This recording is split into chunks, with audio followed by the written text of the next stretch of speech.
नदी पर एक दो कविताएं। शायद नदी, सपने में देखा नदी में पानी, नींद में अपनी सचमुच की नदी।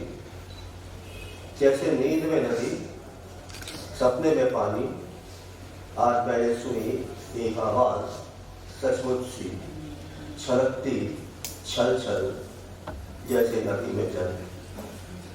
शायद लौट आई है सचमुच में नदी, खिलखिल हंसी जैसे किसी पानी को छू कर आती हवा।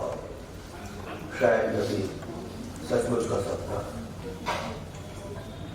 दूसरी है इच्छावती नदी, धूप में ध्यान कर रहा है पुल, पुल के ध्यान में उतर रही है नदी। धूप में ध्यान, बोझ में एक सघन देह बोझ है नदी। नदी में घुल रही है देह, किसी घोर में अगम इच्छाओं के तट पर उतरी होगी इंद्रलोक से कोई अस्परा मत्स्यगंधा। जल में घुल रही है वही देहगंध, धूप में ध्यान में देह धारण कर रही है एक नदी, इच्छामती नदी, एक मत्स्यगंधा नदी। समुद्र, रात में समुद्र, रात अंधेरे में है, अंधेरे में समुद्र है। अंधेरे का रंग काला है, रात अंधेरा और समुद्र कहीं कुछ नहीं, सब और काला। अंधेरे में आवाज है, हो रही है, आवाज का कोई रंग नहीं, बस सुनाई पड़ रही है।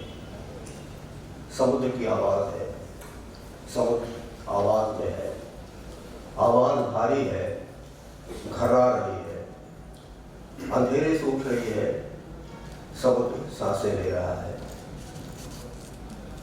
समुद्र सांसों में है, सांसों में नदी है, थपकियां ले रही है, समुद्र को सुला रही है। समुद्र नींद में है, समुद्र सो रहा है, नींद जाग रही है, सपने बुन रही है। समुद्र सपने देख रहा है, सपने में रात है, रात में एकांत है, कहीं कोई नदी है, एकांत में आती है। रात में नदी आती है, समुद्र से मिलती है, समुद्र रात का रास्ता देखता है।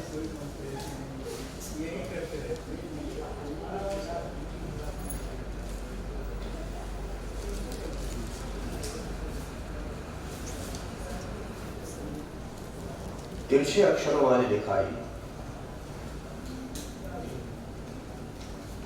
उन्हीं किन्हीं दिनों जिन दिनों सपनों में रंग उतराते हैं मन भावन आकृतियों ने, कुंवर महीने के कसीले बादल और पीली पड़ने लगती है बारिश बाद की धूप। जंगली फूलों पर तितलियों के मंडराने के उन्हीं दिनों लंबाई लेती हैं तीसरे पहर की सांवली परछाइयां।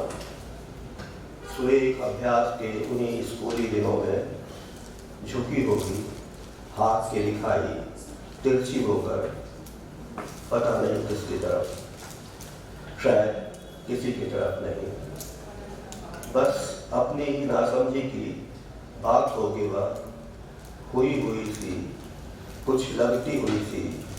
ऐसे ही वहाँ के तीसरे पहर की सी लंबाई लेती हुई सांवली लड़की ने सबसे अलग होकर ढूंढा होगा किसी पेड़ की आड़ में छिपा, दबा दुबका चुपचाप सा कोई सुरक्षित कोना, और छुआ होगा अपने आप को पहली बार।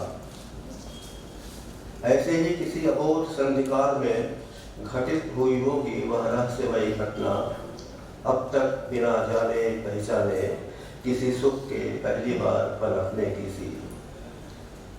फिर भी अच्छे से याद होगा कपड़ों के भीतर छिपे हुए गोपनीय तहखाने में दबा दुबका सुरक्षित सांस लेता कि मुट्ठी में बंद सींचता पसीजता कागज का वह टुकड़ा पहले पहल के देर रात से। पता नहीं क्या और किसके लिए लिखी, अपनी ही लिखाई को बार बार पढ़ती छिप कर। वहां कोई नाम भी तो नहीं था। तिरछी होकर झुकी जाती, पता नहीं किसकी तरफ, वयमयी होती हुई एक लड़की। वहां कोई एक अकेला पेड़ भी तो नहीं था। शून्य बिंदु। सब कुछ यहाँ नया नया, अभी बिल्कुल अभी का, और महकता एकदम ताजा ताजा। कहीं कुछ भी पुराना नहीं। यहाँ इस जगह मैदानों की माया से उतरी होगी पिछली रात की रात या बस्ती। अब यहाँ से शुरू होगा घरों का बसना और लोगों का रहना। शून्य बिंदु यह कितना भयावह, बिना किसी स्मृति के कहीं होना कोई जगह। कैसे समय के गवाह। हाँ, जिंदगी बदल रही है शायद अब के तौर पर। अब हमारी यादों में हुआ करेंगी शामें, जिनमें एक साथ कभी नहीं थे हम तुम। फिर भी एक जैसा होगा दुख हमारा तुम्हारा, बिना किसी शाम के होने वाले दिनों के लिए। और एक जैसा दुख हमारा तुम्हारा, अकेले छूट जाना अपनी अपनी जगहों पर। ये कैसे समय के गवाह बन रहे हैं दो अजनबी हम तुम। जिंदगी शुरू होने और सफर पूरा होने के बीच कुछ भी नहीं होगा यादों में सहेजने के लिए। एक अवशेष मैली। कितनी भी दूर निकल जाए छायाएं उतरती है हमारे अपने दिनों की पहचान के लिए। हवाओं और हमलों से बच सकी प्राचीरों के अवशेष एक वैभवशाली समय का निशान होते हैं शेष कथा सुनाने को। उस किसी वैभवशाली समय और दूर तक निकलती छायाओं के बीच अपनी जगह खड़ा कोई पुराना आदमी एक दस्तावेजी गवाह होता है। समय के इतिहास बनने के दौर में जैसे एक मैं अवशेष अपने दिनों का। मैंने देखा है होना सुबह और शामों का यहाँ इसी जगह, और ऐसे ही हर रोज दुबक जाना परछाइयों का अपनी पुरानी प्राचीरों के शरण्यक में। शाम का अंधेरा पड़ते ही सुबह के उगने तक के लिए कोमल और चमकीली होती हैं सुबहों की धूप, और परछाइयों के कौतुक रचती हैं पुरानी प्राचीरें। सारे सारे दिन ऐसे ही किन्हीं एक दिनों का अवशेष मैंने।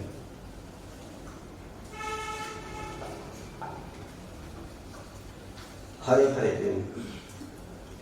मैं वहां नहीं था, फिर भी कोई था।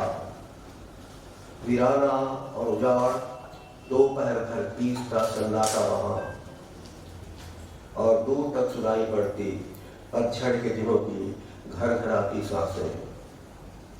वहां कोई नहीं था अपने होने के सिवाय। वहां था पहरा देता एक लटपटाते सीताफल का, निःशब्द गीत गाता सारा सारा दिन, और रात में उजाला फैलाता भोरे सफेद फूलों वाला एक पेड़ छतला। मैं वहां नहीं था, फिर भी वहां था ईशान कोण में भूरे सफेद फूलों वाला वह पेड़ छतनार, वह प्राय पेड़ भी सीताफल का। मैं वहां था, और कहीं थे हरे हरे दिन। वीराने और उजाड़ में हवाओं के साथ संगीत की धुन, ईशान कोण में तितलियों का भरोसा।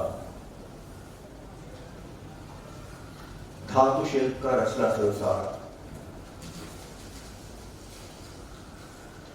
कुछ लोग जुड़े हैं, जोड़ रहे हैं विश्वास। मिट्टी और धूप में गढ़ रहे हैं शिल्प, रच रहे हैं संसार। प्राण प्रतिष्ठा के इस पर्व में उतर कर आए हैं देवलोक से साक्षात विश्वकर्मा। दहका रहे हैं अग्निकुंड, पृथ्वी अवतरित हो रही है।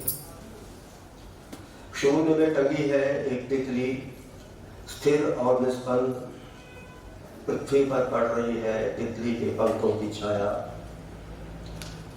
अनंत में पनप रहा है कोई सपना, रूप धर रही है कोई स्त्री आकृति।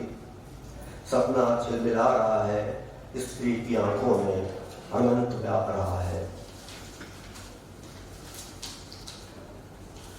दृश्य अदृश्य की माया सी रहस्यमयी एक स्मृत रेखा सी खिल रही है स्त्री के चेहरे पर।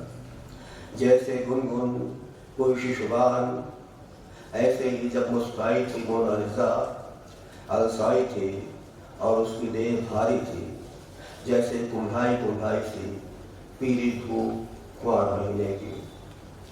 माँ की आंखों में पल रहा शिशु का सपना, आकाश में उग रहा एक चंद्र खिलौना। सिंहासन भक्ति सी